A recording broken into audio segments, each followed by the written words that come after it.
قرآن مجید میں ہے ان اللہ لا یستحی من الحق، کہ اللہ تعالیٰ حق بات بیان کرنے سے حیا نہیں کرتے۔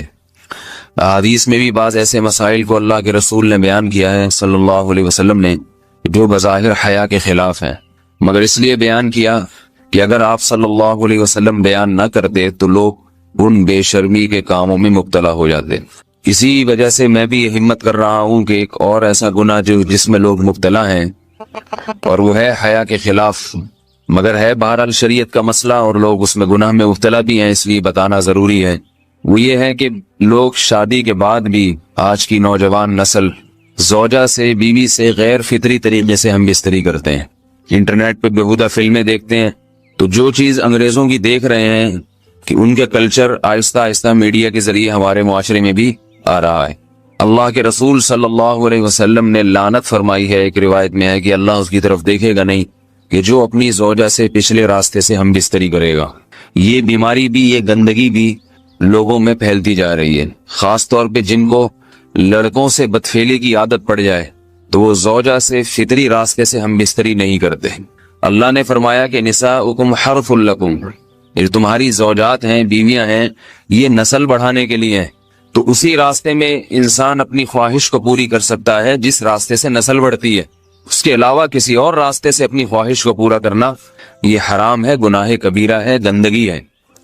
ہمارے پاس کیسز آتے ہیں، ایک پاک دامن لڑکی کی شادی ہوتی ہے، لڑکا بھی بظاہر بڑا نیک، لیکن کیا ہے، لڑکا چونکہ ٹھرکی ہوتا ہے، شہوت کا درندہ ہوتا ہے، تو وہ یہ نہیں دیکھتا کہ میں اپنی بری خواہش مٹانے کے لیے میں اپنی زوجہ کو غیر فطری طریقے پر مجبور کیسے کر سکتا ہوں، تو مجبور کرتا ہے پھر اپنی بیوی کو۔ اس میں جو عورتیں زیادہ پاک دامن نہیں ہو، نیک نہ ہو، یا ان کو یہ ڈر ہو کہ طلاق ہو گئی تو ہم کہاں جائیں گے، وہ پھر اپنے شوہر کے ساتھ اسی غیر فطری طریقے پر آمادہ ہو جاتی ہیں، اور اس کا عذاب اور اس کا وبال یہ ہوتا ہے کہ کچھ دنوں میں ان کو بھی اسی کی لت پڑ جاتی ہے۔ انسان جب بھی کوئی غیر فطری راستہ اختیار کرتا ہے، آخرت کا عذاب تو بعد میں، دنیا کا عذاب یہ آتا ہے کہ پھر اس کو لذت فطرت میں آتی نہیں ہے، تو جو راستہ اللہ نے رکھے اس میں اس کو لذت نہیں آئے گی، وہ گندگی میں ہی گھسنے کی کوشش کرے گا، اس کی بھی فطرت خراب ہو جاتی ہے، اور جس کے ساتھ یہ بدفعلی کی جائے اس کی بھی فطرت خراب ہو جاتی ہے، وہ بھی پھر کسی کے قابل نہیں رہتے۔ تو اپنے جان پر رحم کرنا چاہیے۔ ہم انسان ہیں، ہم درندے نہیں ہیں، ہم گھوڑے نہیں ہیں، ہم گدھے نہیں ہیں، ہم جانور نہیں ہیں، ہم انگریز نہیں ہیں۔ انگریز نے تو حیا اور شرم کی تمام حدود کو توڑ دیا ہے، وہ تو درندے بن چکے ہیں۔ ہم تو درندے نہیں ہیں، ہم تو حلال کھاتے ہیں، پاک صاف رہنے کی کوشش کرتے ہیں، تو ہم ان کی جو کلچر دیکھ کے ہم ویسے درندے بننے کی کوشش کیوں کریں؟ تو یہ بہت بڑا وبال ہے، بہت بڑی برائی ہے جو ہمارے معاشرے میں آہستہ آہستہ جڑ پکڑتی جا رہی ہے، اور اس سے بیماریاں بھی پھیلتی ہیں۔ غیر فطری طریقہ ہے، بیماریاں بھی پھیلتی۔ ایسے کیسز آتے ہیں کہ جناب وہ مرد مجبور کر رہا ہے بیوی کو، اور وہ بیوی جو ہے ساتھ نہیں دیتی تو پھر اس کو طلاق کی دھمکیاں دیتے ہیں، ایسے کیسز بھی آتے ہیں۔ اور یہ بھی آتا ہے کہ مرد جب اپنی بیوی کو غیر فطری طریقے پر مجبور کرتا ہے، بیوی آمادہ نہیں ہوتی، تو مرد پھر یہ دھمکی دیتا ہے کہ بھائی میری خواہش تو تم سے پوری ہوتی نہیں ہے، پھر میں دوسروں کے پاس جاؤں گا۔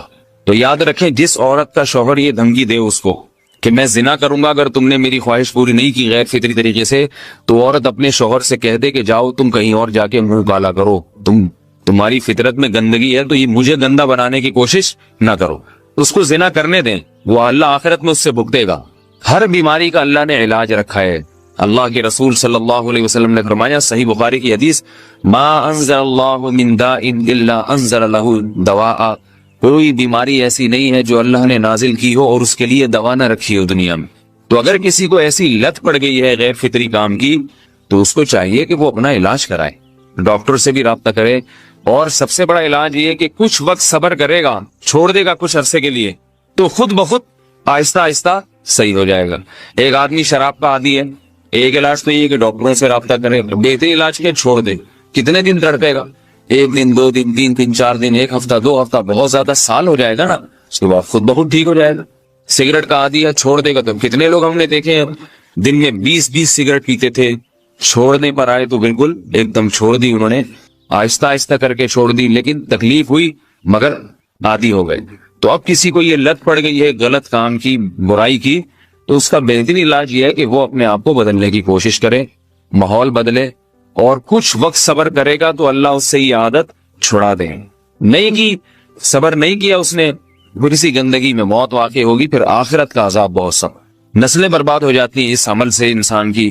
تو بات حیا کے خلاف ہے، مگر یہ کہ ایک بزرگ تھے وہ بات فرما رہے تھے، تو کسی نے پوچھا کہ حضرت آپ حیا کے خلاف بات کرتے ہیں، تو انہوں نے فرمایا تم بے حیائی کے کام نہیں چھوڑتے، ہم اس چھڑوانے کے لیے بات کریں تو ہم برے ہیں، اور تم کام کرو تو بھی برے نہیں۔ برائی کا کام کرنے میں برا نہیں بنتا، اور برائی کے خلاف بولنے والا برا بن جاتا ہے کہ دیکھو یہ کیسی باتیں کر رہے ہیں۔ تو وہی باتیں ہیں، اس لیے ہیں کہ یہ معاشرے میں یہ برائی پھیلتی چلی جائے گی، اور یہ ہماری اپنا کلچر نہیں ہے، یہ امپورٹ ہو رہا ہے باہر سے، یہ امپورٹ ہو رہا ہے، یہ وہاں میڈیا کے ذریعے آ رہا ہے۔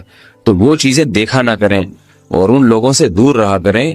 ہمیں تو دین کا داعی ہو کے ان کو ہدایت پر لانا تھا، بجائے ہم ہدایت پہ چل کے دوسروں کو چلانے والے بن کے ان کے راستے پہ ہم نے چلنا شروع کر دیا۔ اللہ تعالیٰ ہمیں اب دیکھیں ان کے ہاں ایڈز کا مرض پھیل گیا ہے۔ آپ بتائیے یہ ایڈز کا مرض ہمارا ہے کیا؟ یہ بیماری ہماری ہے یا ان کی ہے؟ ہمارے یہاں بیماریاں ہیں، کھانسی ہے، نزلہ ہے، ٹھیک ہے نا، بلڈ پریشر ہے، شوگر ہے، یہ بیماریاں ہماری ہیں۔ کوئی اللہ کا شکر ہے گندی بیماری ہمارے ہاں نہیں ہے۔ جتنی گندگیاں ہیں وہاں سے آ رہی ہیں، ایڈز کا مرض وہاں سے امپورٹ ہوا ہے۔ وہ ایڈز کا مرض اسی بدفعلی کی وجہ سے پیدا ہوتا ہے، اسی سے جراثیم پیدا ہوتے ہیں، اور اتنا خطرناک مرض کے ایسے متعدی ایسے پھیلتا ہے۔ افغانستان میں ایڈز کا ریشو 0 تھا، 0۔ وہ جانتے نہیں تھے کہ ایڈز کا مرض ہوتا کیا ہے۔ جب سے امریکن آرمی، برطانیہ آرمی افغانستان میں آئی ہے، فوجی آئے ہیں، افغانوں میں ایڈز کا مرض پھیل گیا ہے، انہوں نے وہاں بدفعلیاں شروع کر دی ہیں۔ تو وہ تو حالانکہ ان کے لیے زنا کتنا سستا ہے نا ان کے لیے زنا، پھر بھی وہ لڑکوں کی طرف مائل ہوتے ہیں۔ تو اتنی گندگی، ایسا گندا جب انسان بن جائے پھر اللہ اس کے وجود کو برقرار نہیں رکھتے، اور رکھتے ہیں تو پھر آخرت میں سزا دینے کے لیے اپنے آپ کو ان گندگیوں سے بچانا چاہیے، حلال پہ اکتفا کرنا چاہیے۔ اللہ تعالیٰ ہمیں حلال پہ قناعت کی توفیق عطا فرمائے اور پاکیزہ لوگوں میں ہمارا شمار فرمائے۔ اگر شادی شدہ عورت 40 دن میں بھی ایک دفعہ، اچھا بھائی دیکھو یہ حیا کے خلاف مسائل جو ہے نا، یہ اس چینل پہ نہ پوچھا کرو۔ مرد پر لازم ہے کہ کم سے کم 4 مہینے میں بیوی سے ایک دفعہ وہ لازمی ہم بستری کرے۔ تو اگر وہ 4 مہینے میں ایک دفعہ بھی نہیں کرتا تو پھر جو ہے وہ دیانتاً ذمہ دار ہوگا، اس بات کا خطرہ ہے کہ وہ گناہ گار ہو، کیونکہ حضرت عمر رضی اللہ تعالیٰ عنہ نے قانون بنایا تھا کہ 4 مہینے سے زیادہ کوئی بیوی سے دور نہ رہے، تو کم سے کم اتنا ہے لازمی۔ تو اس سے زیادہ بھی اگر کوئی مرد بیوی کے قریب نہیں آ رہا تو پھر وہ ظالم کہلائے گا شریعت کی نظر۔ حج کے دوران باقی ہر عورت اور ہر مرد کے حالات مختلف ہوتے ہیں، بعض عورتوں میں خواہش زیادہ ہوتی ہے، بعض میں کم ہوتی ہے، یہ نیچرل ہے، اس کا کوئی اس سے تعلق نہیں ہے کہ عورت کوئی بری ہے۔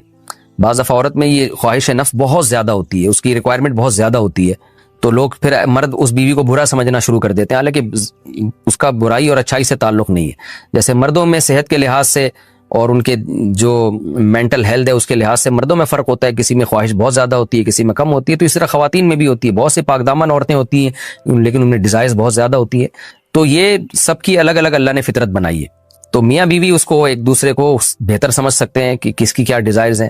بہرحال اگر مرد میں عورت کی ڈیزائرز پوری کرنے کی طاقت نہیں ہے، عورت میں بہت زیادہ ڈیزائرز ہیں، مرد میں کم ہے، تو ایسی صورت میں عورت پھر مرد سے طلاق مانگ سکتی ہے کہ بھئی میں سیٹسفائی نہیں ہو پا رہی ہوں اور میری ریکوائرمنٹ زیادہ ہے۔ تو مرد اگر طلاق دے دے تو اچھی بات ہے، نہیں دے تو پھر عورت کو چاہیے اسی کے ساتھ گزارا کرے۔ ہاں اگر 4 مہینے تک بھی مرد بیوی کے پاس نہیں آتا ہے تو پھر مرد پر لازم ہے کہ عورت کے مطالبے پر اس کو وہ چھوڑ دے، کیونکہ پھر تو جوان عورت کو بہرحال گناہ کا خطرہ ہے۔ جسمانی تعلق نہ رہنے سے نکاح پر اثر۔ لاہور سے کسی نے پوچھا اگر میاں بیوی کا آپس میں کوئی جسمانی تعلق نہ ہو تو کیا نکاح پہ کوئی فرق پڑے گا؟ نہیں، اس سے کوئی فرق نہیں پڑتا، جب تک شوہر طلاق نہیں دے گا نکاح ختم نہیں ہوگا۔ یا اگر شوہر جان بوجھ کر بیوی کا حق ہی ادا نہیں کرتا اور 4 مہینے سے زیادہ اس سے ریلیشن قائم نہیں کرتا اور بیوی بھی جوان ہے، اس کو گناہ کا خطرہ ہے، تو پھر وہ عدالت میں کیس کر سکتی ہے، اور پھر اس کا ایک پروسیس ہے، کس طرح سے نکاح ختم ہوگا تو اس پروسیس کو فالو کر سکتی ہے وہ۔ تو خلاصہ یہ ہے کہ شوہر گناہ گار تو ہوگا کہ اس میں طاقت بھی ہے اور بیوی بھی جوان ہے، تو وہ کیوں اس کا حق ادا نہیں کر رہا، لیکن نکاح خود بخود ختم نہیں ہو جاتا۔ بیوی بچوں سے کتنا عرصہ دور رہ سکتے ہیں؟ بندہ کام کی وجہ سے 2 سال ملک سے باہر رہتا ہے، کوشش کے باوجود چھٹی نہیں ملتی، کیا اتنی دیر بیوی بچوں سے دور رہنا جائز ہے؟ نامعلوم۔ بھائی دیکھیں، ایک تو ہے حضرت عمر رضی اللہ تعالیٰ عنہ کا مشہور واقعہ ہے کہ آپ نے کچھ خواتین سے پوچھا تھا کہ عورت کتنا صبر کر سکتی ہے مرد کے بغیر، تو بعض صحابیات نے بتایا کہ 4 مہینے. تو حضرت عمر نے قانون بنایا کہ جو مجاہدین محاذ جنگ پہ لڑ رہے ہیں 4 مہینے سے زیادہ دور اپنی بیویوں سے نہیں رہ سکتے. تو اس اصول کا تقاضا یہ ہے کہ وہ زمانہ بھی پاک دامنی کا زمانہ تھا، نیک لوگ تھے، تو اصول یہی ہے کہ 4 مہینے انتہا ہے عورت کے صبر کی. تو ایک نارمل عورت کے لیے اس سے زیادہ صبر کرنا مشکل ہوتا ہے. تو اس لیے بہتر یہی ہے، قانون یہی ہے کہ 4 مہینے سے زیادہ دور نہیں رہنا چاہیے. اور قرآن نے بھی یہ حکم دیا ہے کہ اگر کوئی قسم اٹھا لے کہ بیوی کے پاس نہیں جائے گا، قسم اٹھا لے، ایسا ہی نہیں بلکہ قسم اٹھا کے، تو پھر 4 مہینے میں طلاق واقع ہو جاتی ہے. بعض فقہا کے نزدیک عورت کو طلاق کا اختیار ہو جاتا ہے عدالت کے ذریعے، بعض کے نزدیک ہو جاتی ہے طلاق.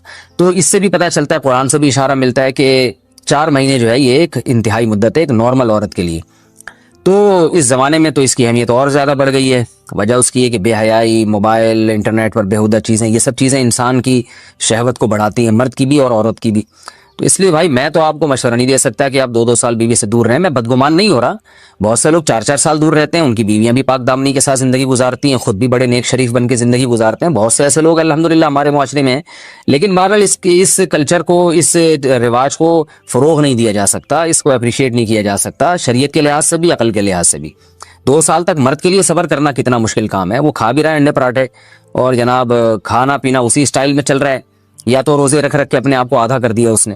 تو سوال عورت کے ساتھ مرد کا بھی تو ہے نا. مرد نے تو قوت اور شہوت اللہ نے اور بھی زیادہ رکھی ہے، تو وہ کیسے صبر کرے گا؟ مرد کی جو قوت برداشت ہے وہ فقہا نے اور اطباء نے بیان کی 1 مہینہ ہے. تو 2 سال تک بیوی سے دور ہیں. میں پھر بھی بتا دوں، میں بدگمان نہیں ہو رہا کہ جو دور ہیں آپ ان کے بارے میں برا سوچنا شروع کر دیں. لیکن بہرحال یہ اپنے آپ کو فتنوں میں ڈالنے کے مترادف ہے، اس لیے ایسی جاب نہ کریں. 2 سال تک بیوی سے دور ہیں، یا تو بیوی کو ساتھ لے کر جائیں یا بیوی کے ساتھ ہی رہیں. کہیں ادھر ہی کم پیسوں میں انسان گزارا کر لے بیوی بچوں کے ساتھ، یہ زیادہ اچھا ہے. زیادہ پیسوں کی لالچ میں بیوی بچوں سے دور رہنا. باقی بیوی آپ کی راضی ہے اس جاب پہ، یا آپ کے پاس کوئی آلٹرنیٹ ہے ہی نہیں، آپ جاب چھوڑ کے آئیں گے تو آپ کو لالے پڑ جائیں گے کھانے پینے کے، تو ایک مجبوری ہے. مجبوری کے حکام الگ ہوتے ہیں، لیکن نارملی اس کی بہرحال ترغیب نہیں دی جا سکتی. دیکھیں قرآن مجید میں اللہ نے ارشاد فرمایا نا، یوم یفر المرء من اخیہ وامہ وابیہ وصاحبتہ وبنیہ. قیامت کے دن کی ہولناکیوں کو اللہ نے بیان کیا کہ انسان اپنے باپ سے دور بھاگے گا، بیٹے سے دور بھاگے گا، بھائی سے دور بھاگے گا. جہاں بیوی کا تذکرہ آیا تو یہ نہیں کہا کہ بیوی سے دور بھاگے گا، بلکہ فرمایا اس سے دور بھاگے گا جو اس کے ساتھ رہا کرتی تھی، یعنی صاحب کہتے ہیں ساتھ رہنے والے کو، صاحبہ سے دور بھاگے گا. تو اس سے پتہ چلتا ہے کہ قرآن میں اللہ نے بیوی کو جو ڈیفائن کیا ہے نا، اس کی جو صفت بیان کی ہے وہ یہ کہ جو آپ کے ساتھ رہتی ہے. تو جب شادی ہو گئی تو سمجھو بیوی پھلترو کی طرح چپک گئی ہے آپ کے ساتھ، جہاں جاؤ گے آپ کے ساتھ جائے گی. تو قرآن سے بھی اشارہ ملتا ہے کہ بیوی سے ساتھ رہنے کی چیز ہے. اب آپ 2 سال، پھر ایک دفعہ تھوڑی ہوتا ہے کہ 2 سال کے لیے چلے گا 2 سال بعد واپس آئے. جو باہر جاب کرتے ہیں وہ تو پھر آئے 1 مہینے بعد پھر 2 سال کے لیے چلے گا، ان کی تو ساری جوانی باہر ہی گزر جاتی ہے. تو اس لیے مجھے یہ بہرحال سمجھ میں نہیں آتا ہے، شریعت کی روح سے یہ پسندیدہ کام نہیں ہے. بہت سخت مجبوری ہے تو ایک الگ بات ہے، لیکن اچھا کام نہیں ہے. غربت میں انسان بیوی بچوں کے ساتھ گزارا کر لے، یہ زیادہ بہتر ہے اس دولت سے جس میں انسان بیوی بچوں سے ہی دور ہو. کیا کرنا ہے ایسی دولت کا کہ آپ اپنے بیوی بچوں سے گھر بار سے دور ہیں. انسان جو شریف آدمی، عزت دار آدمی، اس کو تو گھر میں سکون ملتا ہے بھائی. عورت کا شوہر کے بغیر سسرال میں رہنا. اگر شوہر کام کے لیے گھر سے دور ہو، بیوی سسرال میں شوہر کے بغیر رہتی ہو، پردے کا کوئی لحاظ نہیں ہے، اس صورت میں بیوی کے لیے کیا حکم ہے؟ شوہر کے ساتھ رہے یا سسرال میں؟ اگر شوہر ساتھ نہیں رکھتا بلکہ اپنے گھر والوں کے ساتھ رہنے پر مجبور کرے تو بیوی کیا کرے؟ طارق صاحب اسلام آباد سے.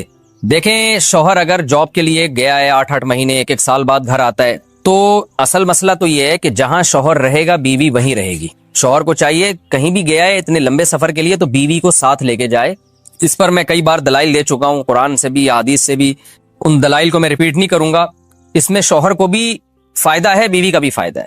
گناہ سے دونوں بچیں گے، فتنے کا اندیشہ کم ہوگا. اتنے عرصے اس دور میں بیوی سے دور رہنے میں انسان میں خطرہ ہوتا ہے کہ گناہ میں مبتلا نہ ہو جائے. اور پھر بیوی کے ساتھ ایک نوعیت کی ظلم اور زیادتی بھی ہے کہ آپ 8 9 مہینے اس کو چھوڑ کے چلے جاتے ہیں، تو یہ یعنی اس کی بیچاری کی بھی تو جوانی ساری برباد ہو جاتی ہے، پوری شوہر کے بغیر جوانی گزرتی ہے. تو اس لیے اصل حکم تو یہی ہے، شوہر جہاں رہے گا بیوی اس کے ساتھ رہے گی. لیکن بعض غریب لوگ ہوتے ہیں، ان کے پاس وسائل نہیں ہوتے، سعودی عرب میں مزدوری کی جاب کر رہا ہے، وہ بیوی کو ساتھ رکھ نہیں سکتا. اگر رکھے گا تو خرچے اتنے بڑھ جائیں گے کہ وہ کمائے گا کیا. پھر بعض لوگ مجبور ہوتے ہیں، دبئی میں رہ رہے ہیں، کہہ رہے ہیں فلیٹوں کا کرایہ اتنا ہے، بیوی کو یہاں رکھا تو بھائی ہم بچے گا ہی کچھ نہیں ہمارے لیے. تو ایسی شدید مجبوری میں پھر میاں بیوی کمپرومائز کر سکتے ہیں، بھائی میں مجبور ہوں، کمانے کے لیے جا رہا ہوں، تمہیں بھی پتا ہے میں اگر یہاں رہوں گا تو وہی کھانے کے لالے پڑیں گے، تم ہی مجھے تنگ کرو گی پھر. تو ایسی صورت میں پھر بیوی سسرال میں رہے یا میکے میں رہے.